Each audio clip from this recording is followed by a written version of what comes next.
What's up, gamers? Welcome back to another Sojourner Light commentary, where today we're going to be playing some Dead by Daylight. Now, I'm going to be talking a little bit about the backstory of me getting back into this game for a bit before the gameplay, so if you check the chapters down below in the video timeline, you'll be able to skip ahead to the gameplay in case you want to see me talking more about my commentary on playing the game, and also some thoughts that I have about Dead by Daylight that have changed in the time since I last played. But first I'm going to tell you why I'm playing this game again. So the main reason why I'm playing this game again is because of my cousin and a couple other people. But notably, my cousin has over 2,000 hours in Dead by Daylight. And I talked with him, or I met him over the summer, met with him, not the first time I met him, but I met with him over the summer as like a small kind of family reunion thing, and he was telling me about how the game has markedly improved in the 3.5 years since I had last played it. The last time that I played Dead by Daylight was December of 2019. It is now September of 2023, so almost 4 whole years since I had last played this game, last downloaded it and played it. And in January of 2020, a couple of weeks after I stopped playing Dead by Daylight, I was wondering why did I stop playing it after only around 60 hours of gameplay, and there were a whole bunch of complaints that I had about it. In fact, if I go to Steam, I can probably find my review really quickly. Yes, so here on the right, you can see that I was really frustrated with like inconsistent hit reg and hitboxes, the killer queue times that were lasting for hours on end, being queued into stacks of D-rank survivors, salty community, frequent rage quitting, sound bugs, visual glitches, lack of variety in gameplay options, and the list of grievances that I have with this game goes on. I figured it was buggy, it was ridiculous, it was narcissistic was another thing, because I felt like a lot of both survivors and killers were so full of themselves that they just couldn't agree together that the reason why they think that one side or the other is more favored in the game. So like killers, for example, back in the day, complaining a lot about generators being done quickly, when in reality, the only thing that survivors can do is complete generators. And then survivors saying that, oh, we don't have great tools against killers, but that's because that's how the killers are designed. Like, both of you are arguing about the core mechanics of the gameplay that are being pitted against each other. And I felt it was very narcissistic, because a lot of these comments and stuff that the community had at the time were very inward focused, and looking at, oh, you know, it's all about me, it's all about I get to play the game the best way that I want to, and that sort of thing. And then the thing that I also didn't like was how back in the day of Dead by Daylight, they didn't have dedicated servers. They instead made the killer the dedicated server. So if you were connecting to a killer that had over 100 ping and somehow connected to you because of the matchmaking system just gradually going for wider and wider disparity of ping versus players, you could often run into killers that were very glitchy to play against. Thankfully, there are dedicated servers now, but there weren't back then. And then the other thing that I was really frustrated about was at them adding more DLC killers and a mobile version of Dead by Daylight, instead of actually fixing the game itself. And so those were like all the reasons why I didn't like Dead by Daylight at the time.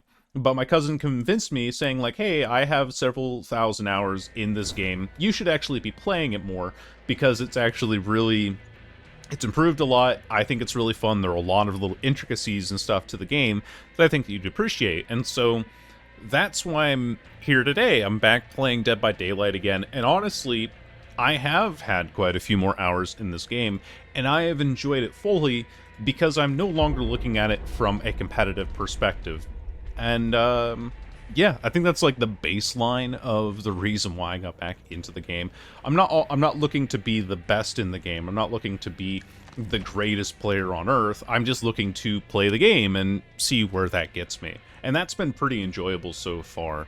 And also looking at a lot of content, a lot of resources, trying to actually understand the game a little more fundamentally. Understanding more now that the game isn't about trying to always get a 4K as a killer, or as a survivor having everyone escape every single time. Sometimes, and quite often, it doesn't end up working out that way for both parties. You know, sometimes there's like a 2K for the killer, and you might be one of those 2K. You might also be one of those that escapes. Sometimes the killer does get a 4K, sometimes they only get one or none.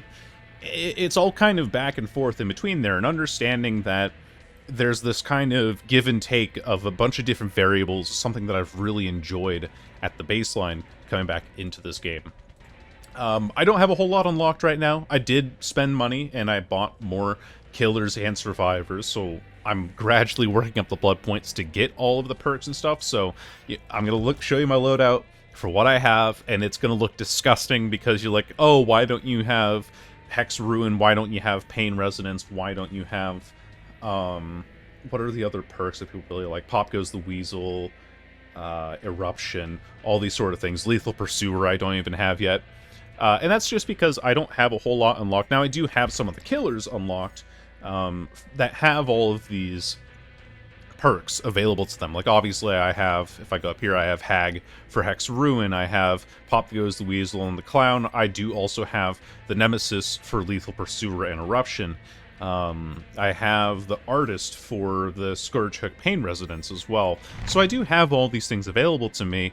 I'm just getting back into the game now, and so this is what I have available to myself. And I think it's okay. Like, it's okay at Ash 2. Like, I'm obviously not very far along inside of the killer grade. In fact, I've been playing more Survivor lately, and that's entirely because it gives me double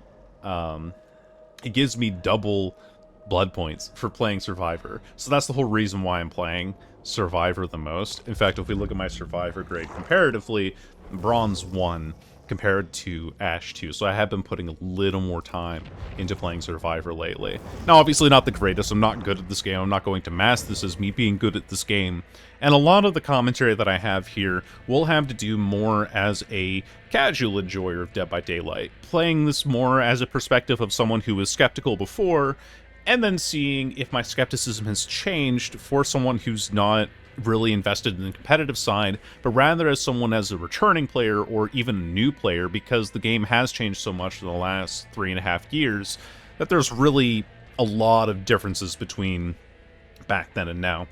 My loadout for what I have, for those of you who are curious about the perks, I have Discordance, which gives me that mark. If 2 or more survivors are on a generator, it gets marked, and I get to see that they're there. Fearmonger, just to give them blindness and exhausted effects in case they have any kind of aura rating. This is also good for countering out Kindred, which I found is very frequent among survivors when I've been playing as well. I've been gathering stats over on nightlight.gg. Sloppy Butcher, just to make the healing from my stabs that much more ineffective. Although I have heard that the strat against Legion, I've been playing Rainbow Six, so I say Legion, but the strat against Legion is to not play Sloppy Butcher, and the entire reason being that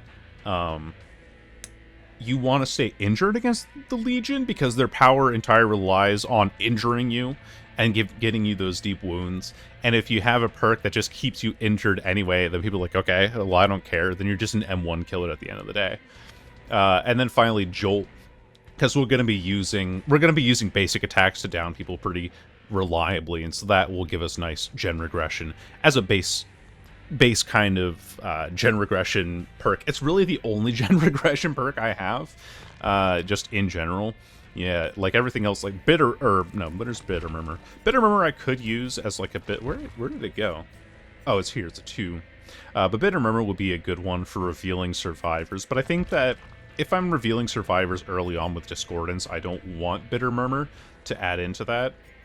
Sloppy Butcher, I could also swap out for Unrelenting and stuff, but as you can see, I don't have a whole lot available. I really don't have a whole lot to my name. Running the Survivor Pudding for more blood points, running Legion Pin for giving people Broken for 60 seconds, which might not be that great now that I think about it, because people might be okay, again, with staying injured against Legion, but I'm not entirely certain about that. And the Mischievous is just a good add-on for Legion, from what I've been told, what I've been reading. And yeah, we'll just hop into some killer gameplay and talk about my other thoughts as we're going in there. Actually, you know, while we're looking for a match, I might as well pass the time by talking about the things that I find that's really good about Dead by Daylight compared to when I had played it nearly 4 years ago. So first of all, there's zero pressure to perform because every game presents different variables. That's the first note that I have. I already touched on this lightly a little bit ago, But the reason why there's zero pressure to perform, because every game presents different variables, for me, it's still a learning experience, right? Like, I don't need to get 4Ks every round with the Legion. I don't need to escape every round with the Survivor, because every time that I play, I feel like I get a little bit better in understanding how to work around pallet loops and understanding how to juke out the killer, how to play around, like, okay, so my teammate's getting chased right now. That means that I'm being given time to work on generators, or I could try to go in and take a hit for them and play a protectorate kind of role. The problem is that I also don't have a lot of perks for Survivor, and so I don't have any of those endurance perks, aside from Dead Hard, which I have on David, but I don't have it unlocked for other characters because I don't have Prestige on David. Back when I played, nearly 4 years ago, the meta player, or the meta character for playing solo queue Survivor was Claudette, because of self-care, because of botany knowledge, because of empathy, and then whatever other base perks that you could get as a Survivor in the game too. So you would be able to self-heal quite frequently and all of that. And I also got Nia because I like the stealthy perks, Urban Evasion, Balanced Landing, and Streetwise being her 3 teachable perks. Obviously, Urban Evasion is a trap now, I've learned that. Balanced Landing is sometimes useful, Streetwise you never take, basically. But then because I only have Claudette, who used to be meta, but is now no longer really that great in the meta, and I don't have any blood points that I've put into a lot of other characters, I'm trying to get Dead Hard on David. That's where I'm putting my points in for Survivors. My builds for Survivor end up looking like, what is it? Balanced Landing, Lightweight, Botany Knowledge, which increases my healing speed, so I'm like a very sneaky run around, go heal people as they come off the hook. It's like my whole idea with this build that I have. And then a 4th perk, usually Kindred, is the one that I go for at the very end, to give myself some aura reading, understand where the killer is, understand if I'm safe to go heal a teammate or not. And that's what I usually run as Survivor, again, because I don't have a lot unlocked at the time. And I think that kind of goes to one of the negative things, where it takes so damn long to unlock things. I've even been using my Amazon Prime that I have to get those 400k blood points for Dead by Daylight, and they are just gone in an instant. They just evaporate into thin air. As you can see, I did get Prestige 1 on the Legion, and the reason why I got Press 1 on the Legion before I unlocked the other heroes, and because I used Eerie Shards to buy them, the reason why I did that was because I wanted to get Iron Maiden for the Huntress, because Iron Maiden for the Huntress just sounded funny to me. Open lockers faster, get more of those hatchets available, and then if I ever get into M1 range with the Huntress, which isn't very often because you're usually using throwing hatchets to use it, you could potentially make someone suffer an exposed effect and just knock them down from there. Now, going back to the positive things, I think that it's good that the constant ranks are a thing, because with everything being constantly ranked, it means literally nothing now. It's like, okay, cool, I'm Ash 2. Like, who cares, right? If I was Iridescent 1, and I had spent... It's like a metric of how much time you spent on the game, I've found, more than an actual indicator of skill. Now, my cousin also has like some thoughts on that, where he says that, yeah, you can get to high ranks just by being a POS and looking for the exits and waiting for everyone else to die, because you are, in this game, you are rewarded for... Oh, we are getting sent somewhere. Hatch to the main building in the Killer Shack. Okay, so Hatch is spawning somewhere. Anyway, for Survivors, the MMR gains are tied to specifically going through an exit gate. A hatch is considered a draw. So Survivors aren't being benefited in MMR ratings for getting people off of hooks, for getting flashlight saves, for delaying the killer for X amount of time, for completing generators. None of the other aspects of the game matter. The only thing that increases your MMR or decreases your MMR is based on whether you can go through an exit gate or not. And I think that's really dumb, because there's a lot of different aspects of the game that are severely overlooked by putting all of your emphasis onto, hey, just get through the exit gate. It doesn't matter how you do. If you want to get into higher MMR, you just get through the exit gate. It's just that easy. And that's a bit of a bummer, because I think Dead by Daylight is a very creative game, and it should be rewarding players for creativity, and it simply doesn't. And I really wish that it did that more. That also means, like, why I think that custom ranks do mean nothing, because it's just like, oh, it's just a metric of how much time you spent in game. Queue times are a lot better. You can see in that time that I was rambling, it was like maybe a 6-minute queue, and I'm quite happy with that, honestly. Oh, my DPIs. There we go. That's better. Okay, they're probably... I gotta go this way. Whoops. Will Discordance give us any information? I know there's an exit gate back there. Oh, okay. Blech. I get, like, jump scared by shit. Hello. Hello. Bonk. Bonk. Alright, where's the next one? On a generator over here, huh? Hello. Como estas, Adam? Bonk. Alright, where's the next one? Where... I'm getting body blocked by the G-dang thing. Alright, I'm just gonna cancel it then. I'm gonna go for Adam here. What the f... Am I getting, like, a D-rank survive? What is happening here? I'm kind of confused, actually. Oh, that might be a plot twist over there. Oh, I missed. Oh, I missed. Yeah, alright, I'll break that. Fair enough. If I can keep this pressure up, though, that'll be pretty good. Big ol' whiffy McWhifferson. Gotcha. And the down also doesn't break any generators, which makes me think that they're not even starting any. But I don't know if these people are D-ranking or if they're actually just that new to the game. Alright. Oh. What the hell happened here? Did you have plot twist or something? Like, why are you on the ground? I don't understand. So I didn't do anything to Jill. Okay. Adam's killing himself on hook. I'm extremely confused. Guess someone just went out the window there. And you're in the locker. Hello. Hi, Bill. How's it going, buddy? Okay, and Adam killed himself on hook. Great. Wonderful. I don't have any nearby hooks. Wait, no I do. Bonk. Okay, there's that. Yeah, he just... What? So that means there's only one person left to... Did I hear him over here?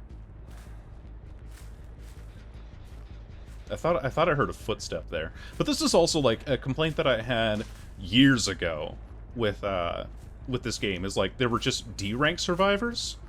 You know, like, survivors who just did not care about the game, and just wanted to, like, D-rank to get easier matches and stuff. And honestly, that's what this feels like right now. Like, I don't feel like I'm having a legitimate experience as a killer right now, because people are just killing themselves on hook.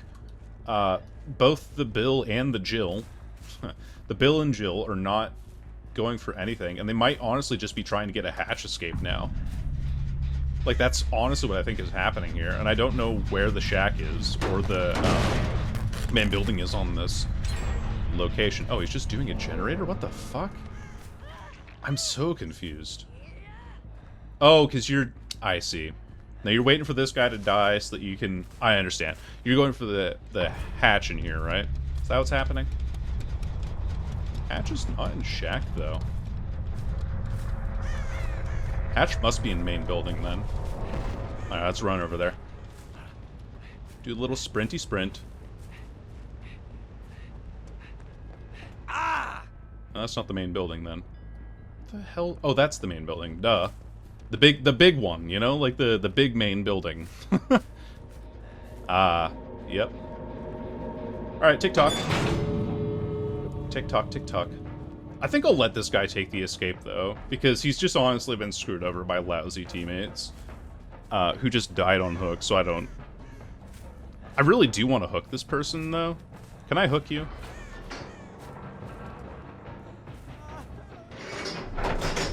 Alright, yeah.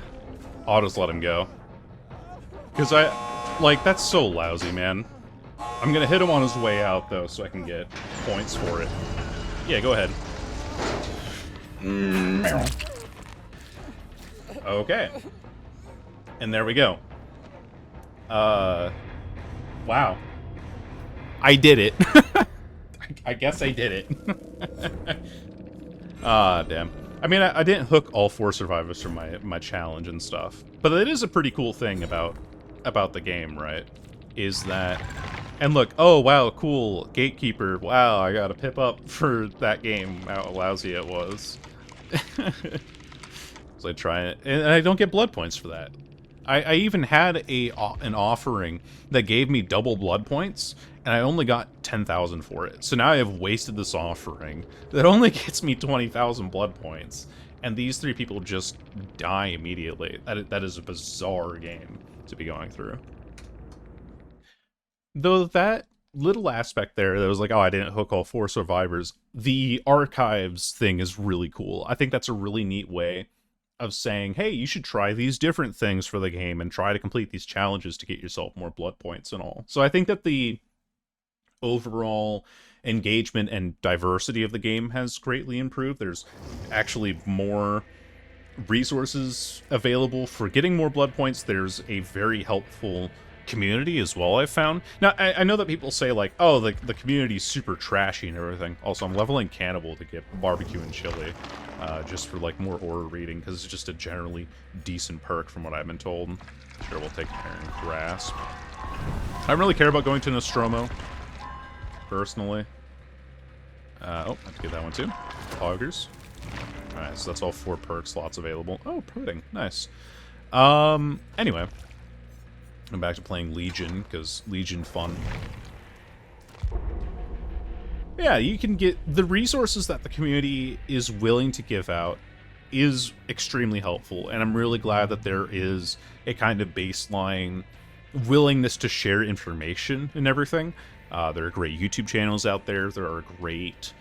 I can just, like, Google search for, what's a good Legion build. And that's the whole reason why I've gone into buying the killers and everything that I have, because, funny enough, some people in... I would guess, like, again, from a Reddit perspective, this is what I found, was a lot of people were recommending getting Lethal Pursuer, which is a perk that makes it so that survivors are visible to me at the start of a match, so I know where to go running and go stab people. Barbecue and Chili to find more people, then use Jolt to get more gen regression and stuff, and so playing into that more casual aspect, the fantasy of playing Legion, which is just run around and stab people. But then, the negative half of that is that you have to buy different killers in order to get these, specific perks and add-ons. Now, in some cases, you can use Iridescent shards here, which are done by leveling up your player level to then invest into buying more killers and everything. And that's what I did with Legion at first. I bought Legion using Eerie shards because they looked like a fun thing to play, and they're relatively easy to understand for a player like myself who is not that great at the game. But the rate at which you gain Iridescent shards is ridiculously low. Every level that I gain here gives me about 300, I believe. So that means that in 30 more levels, well, okay, so 2,120, I need to get 9,000 in order to unlock a killer. So I'm about 7,000 off. You divide that by 300. 300 means 7,000 divided by 300 is, oh gosh, about 33, right? Is that right? No, 20. 25. It's about 22, 23, right? Yeah, it's 23. So I need to get 23 levels here. Each game gets me around 300 to 500 XP per level. And 23 levels, 500 XP per game. If they're a short match, they're over in 5 minutes. But if they're a longer match, they're over in like 10 to 15. 15 times 23 is 345. So that's 5 hours worth of play that I have to do, of being in-game, mind you. Not in queue times, not in like setting up builds or anything like that. Being in-game for 5 hours consecutively nets me one more killer or one more survivor. But it doesn't net me any of the killers that are tied to any sort of copyrighted material. So I can't get the Nightmare, Freddy Krueger. I can't get the Cenobite, Pinhead from Hellraiser. I can't get Wesker from the Resident Evil. Project W chapter. I can't get the Executioner from Silent Hill, and I can't get the pig from the Saw. I can't get the Onryo or Sadako from The Ring. I can't get the Xenomorph from Alien. And a lot of these killers do have perks that are decent to actually game-defining, depending on how you look at it. So Deadlock from the Cenobite.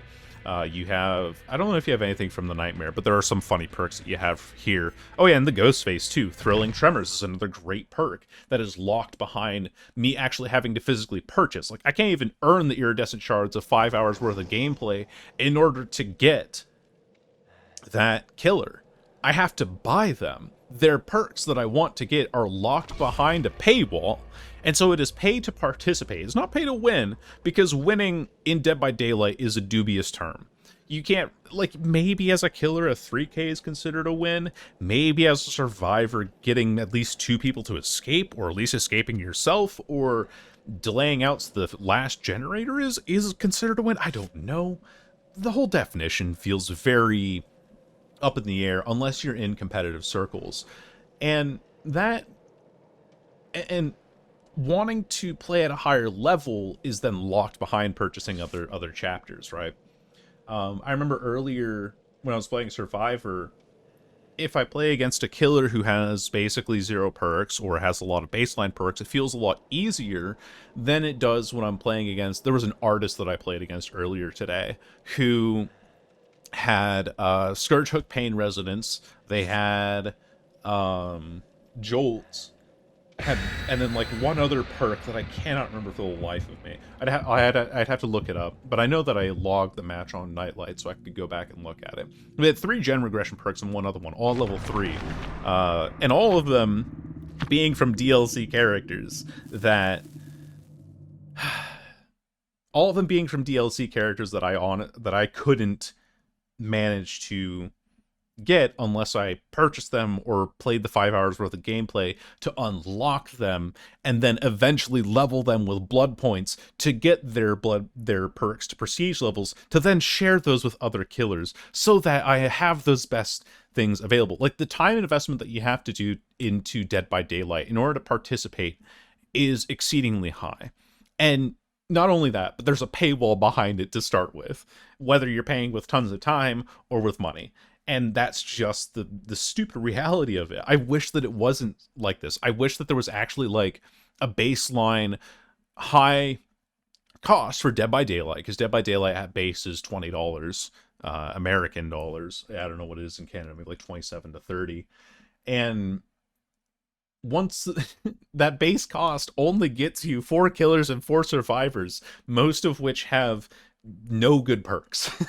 Like, there are just not a lot of good perks for killers inside of the base killer lineup. You can get Jolt, you can get Tinkerer, you can get I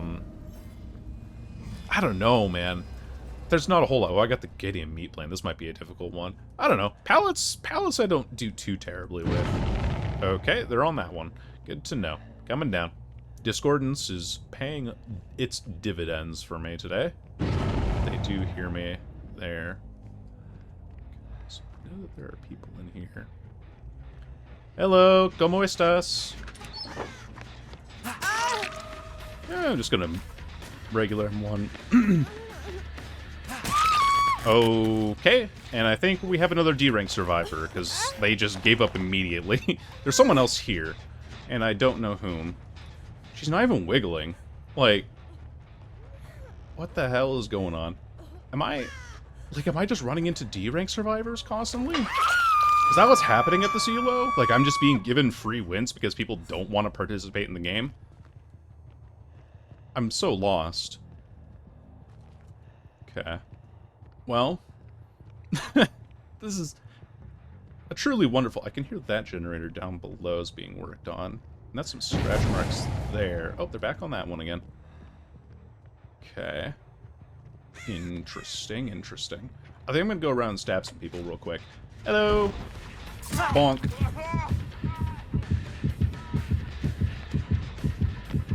Bonk. Alright, where's the next one? Up at that generator? Gotcha.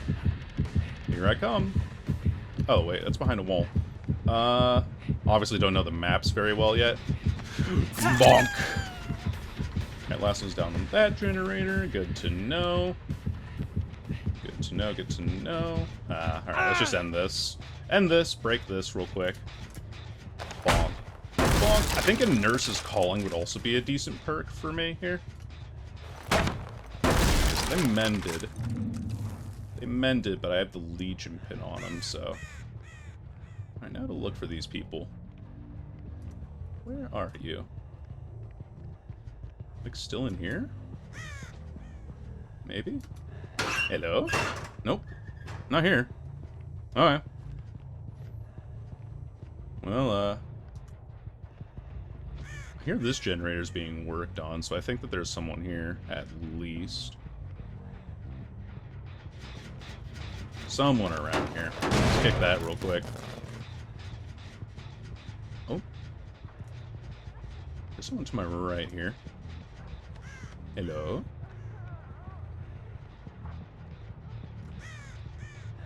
Are you in the... What the hell? What? I'm so confused. Yeah, this is admittedly one of the rougher maps as well for me. Because I do not know it very well. I don't know where the fuck anything is. Oh no. Just like kind of roaming around this bottom floor. I don't know if those sounds that I heard were from downstairs or if they were upstairs too. Like that's another perpetual problem that I have. But that's also just like a Skrill issue. Oh, hello. Hi. Hello, Jane. How's it going? I'm just gonna pick you up real quick. Is there... Oh yeah, there's a hook there. Very cool. Who's upstairs? Who's vaulting around upstairs? Who's doing that? Alright, Jane's on the hook. Nope, not there. I hear you. Gotcha! Gotcha, Toad. Whee! That's just their name. So I have no idea what their actual... That's just what the cow... I think this is Megan, right? Megan? Oh, I'm actually not going to get to a hook in time. Because I didn't look around for one, and I'm bad. Yeah, okay. So let's see. Is there a hook nearby? Here? Yeah, I have no idea. Okay, let's go. I'm probably going to get wiggled off here, though, pretty quick. Yeah. Yep, there. That's deserved, honestly. Okay. That's fine. That's fine. I could go back for her later. This one's still sparking. Let's go upstairs, though. Because I need to close down the time. A lot of these people up here. This... Oh, hey, Jenny. How's it going? How's it going, Jane? Or no, that's not Jane. That's, Fengman. Whoops. I saw the ponytail, you know, and I thought, like, oh, that's a Jane. Alright, Killer Instinct. Think... What the hell? Still got the hit, though. That's worth it for me. Absolutely worth it. Oh, I thought I would get that in time. Unlucky. Unlucky. Okay, no, this seems like a more legitimate map. Do they have windows? I bet they have windows, huh? Hello. Yeah, they have windows. Yep. I'm just gonna stab for the Killer Instinct procs here. Okay, cool. They're all down here. Very, very good. Hello. How's it going, Meg? I get that Killer Instinct, and so I know exactly where you are. And they're not gonna be able to save this in time, so this goes up here. That's 3, and there's some scratch marks going this way. Where the hell? Are you in a locker? Oh. Ah, okay. Let's go back. Let's go back. For that person. Hello. I keep seeing those bodies on the floor. And thinking like, ah. I think that's upstairs, huh? Yes, it is. Hello. I have to respect the pallets, though, quite a bit. Go for the Fengmin, I guess. Yeah, she's not injured, so... Remember, I am Legion. I don't give a shit about your pallets. Let's go down. This generator here. Hello, Billiam. Bonk. You know what? Let's go back for Bill. Let's go get this guy. So I don't think I've hooked him yet. We can also kick this gen in here. I think that'd be pretty good. Do this. Alright, I don't think I'm having great pressure, though, because if they go for this generator, I'm kind of screwed now. Okay, there's Fang Min. Going downstairs again. I think I can get you. I don't know if there's pallets back here, but I've been downstairs quite a bit. Hello. Hello, hello. Gotcha. We damaged 2 gens, too. Very nice. Jolt putting in a bit of work for us here. Unfortunate that I put her on second hook, but I'm quite okay with this. I'm gonna break this pallet, too, while we're at it. Bonk. Alright. We get the entity summon there. Hello, Bill. How's it going? You go down, too. Very nice. And I think that's all 4 of them that I've gotten on hook now. And there's another one here. Very cool. So not bad, not bad. Very cool. Alright. So we get that. Let's go down here. Inflict some deepened wounds. Hello, Nia. How's it going? They know what they're doing. Don't do that. Yeah, that ain't gonna work. Get that lunge distance as well on her, and then I think put Nia on second hook, if I'm not mistaken. That gen's getting done really fast, though. Yeah. Okay, well.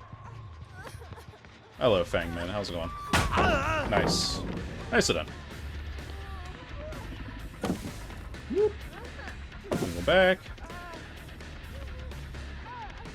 Whoop. Okay, I'll break the pallet. It's worth my time. Going out to my right. But I think it's good, because, like, now I can go, yeah, eat. Get that broken. Move out of the way of the pallet here. And that's a death on hook. I think that was a really big mistake by her, actually, to go for that save on the Nia, because now this is death hook for poor Fangman. I didn't mean to... I'm sorry, I didn't mean to tunnel you, but deserved, as they say. Yeah. Alright, here we go. I'm gonna go for Bill. Get a little bit of that. A little bit of that,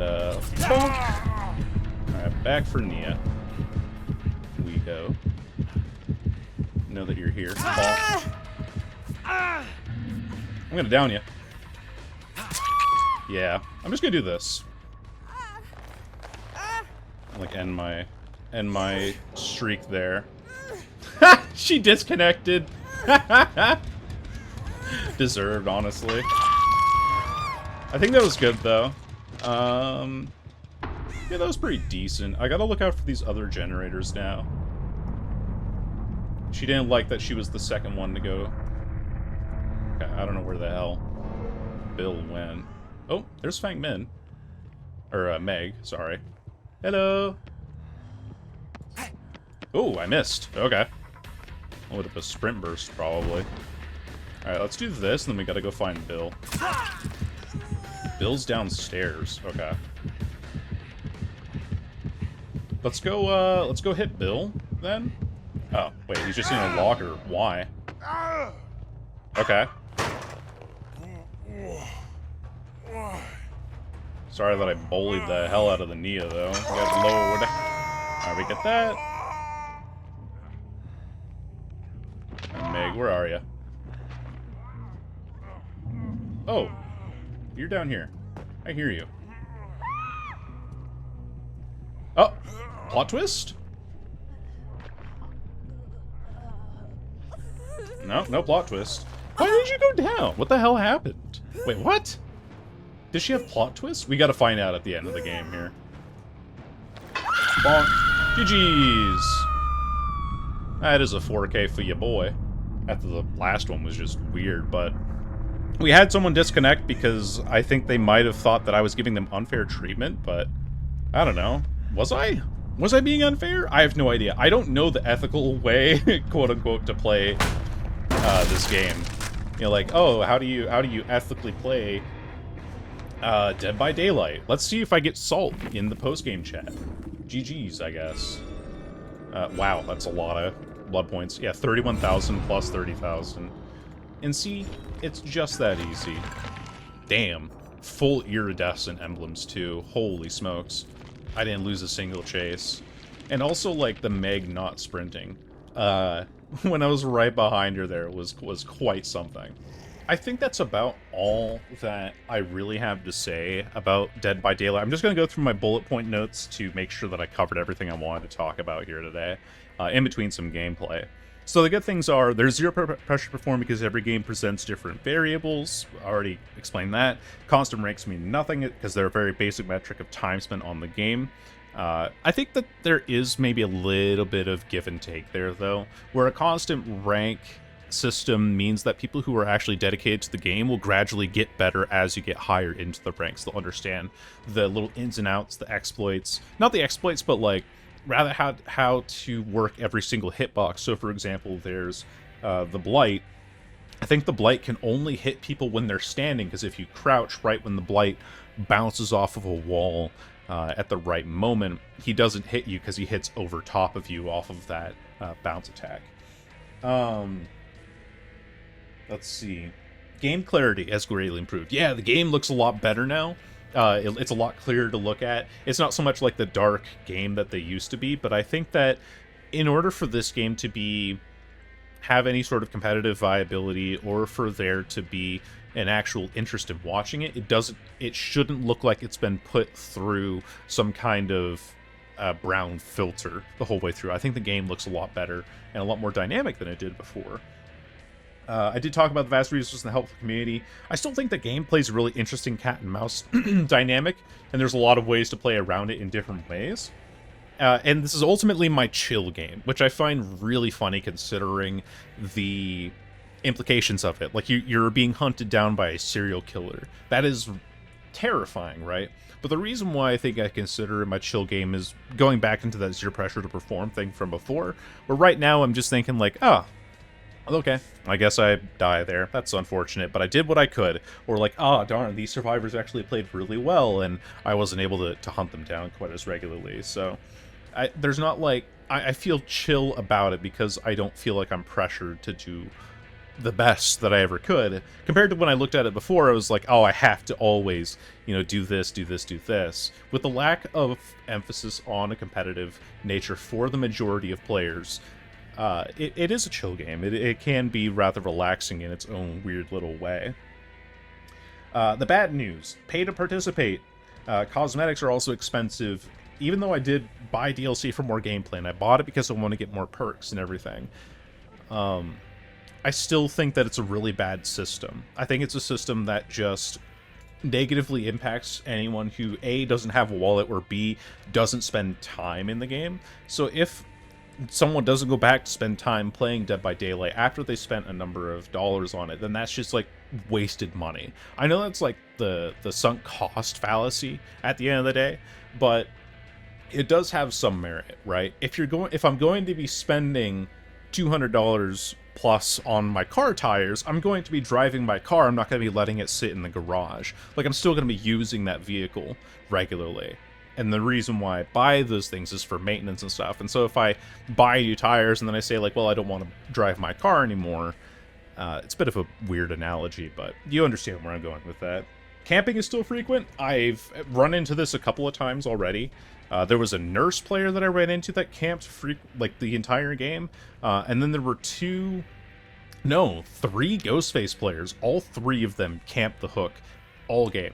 No matter, like, every single game against a Ghostface that I have played, which is not very frequent, but every single game that I've played against a Ghostface, they have face camped people on hook every single time. And the reason I'm able to tell this is because I run Kindred, and so I can see their auras when they're standing right next to the hook.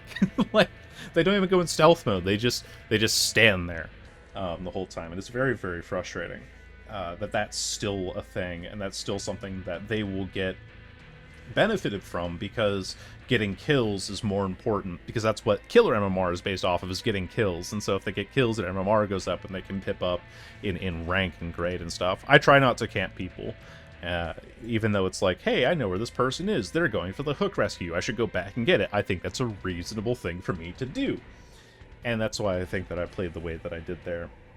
I talked about the MMR gains, what they're tied to. For those of you who don't know, MMR gains are tied to survivors leaving the exit gate, killers getting kills. That's it. There's nothing about getting partial kills or hook stages or anything for the killer.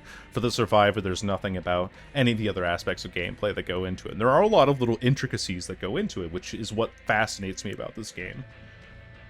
There's the broken locker exploits. Yeah, there's like some exploit going around right now where I don't exactly understand it, but I've been seeing people talk about how there's an interaction going on with lockers right now where they can go into a locker and then basically never get hit because they don't have a hitbox anymore.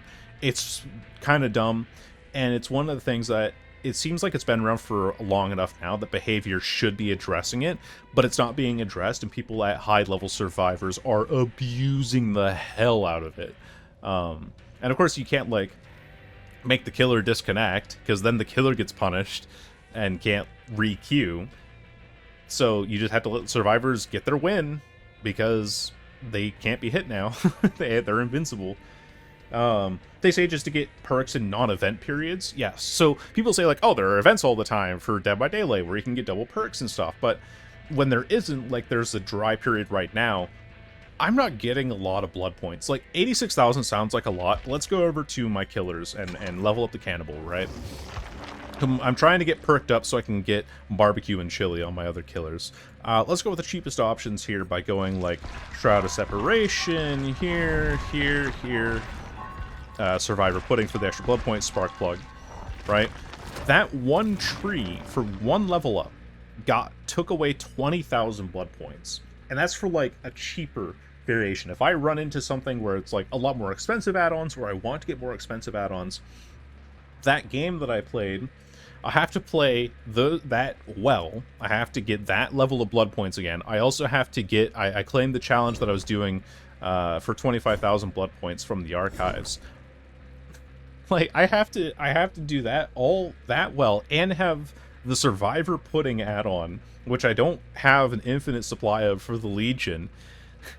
I have to do that every single time in order to get 4 level ups on a character, and it takes you up to 50 plus 20,000 to prestige them so that their shareable perks at level 1 are available to all other killers. If I want to get those up to level 3 for all other killers, I have to level this character up to level 150, which is an insane amount of blood points and an insane amount of time that I have to spend in order to get this leveled up without there being an event. So I think the problem there is that events then encourage players to only come back when events are going on. When events aren't going on, then nobody's going to come back, because the blood point gain for new players or for players returning wanting to level up other killers is relatively minimal. I think that's just an abysmal system. And then I already talked about iridescent shards being gained very slowly. We talked about all that math earlier, how it would take me 5 hours of in-game gameplay, give or take, just like doing some rough estimates, to get this up to a full 9,000 shards. Because even in that last game, I got 800 XP. No, in the last 2 games, I got 800 XP. I'm not even leveled up yet. I still haven't gotten that 300 iridescent shards. Like, I'm 147. My next game will level me up, but that's only going to get me 300. I need 9,000 to unlock another non-licensed killer. So if I want to get, let's say the Dredge or the Singularity, Skull Merchant Knight, I might go for Knight, because Knight has a lot of interesting perks. They have Hubris, Face the Darkness, and Nowhere to Hide, all of which I think are decent in their own way, at least from what I've seen. But if I want to get the Knight, then I have to play 5 hours of in-game gameplay, and that's a lot to ask of me as, you know, a college student. And that's only for one character. If I want to get the Survivor as well, to get their Survivor perks, I have to do the same thing, and then still use the blood points to level them up. Like, the system is so not casual player friendly, and that's really frustrating for me. It's like, I don't want to play this like it's my life because I have other games that I enjoy playing. In fact, I'm enjoying the hell out of Rainbow Six Siege right now. And instead it's just like, whew, I have to spend so much time just to get this one character to eventually get their blood point level ups. I'm rambling. I'm rambling at this point. But that's all that I really have to say about Dead by Daylight. My thoughts of coming back into it with these like 20 or so hours that I've put back into the game since I last played it 3.5 years ago. I'll still play it. I still enjoy Dead by Daylight, but damn if the progression system and a lot of other things that are still present in this game make me not want to play it. And I can see in the near future me being like, yeah, I think I've had my fun with this. But yeah, like I said, that's all I have to say. Thank you all so very much for watching. Hope you all have a wonderful rest of your day. Take care, and goodbye.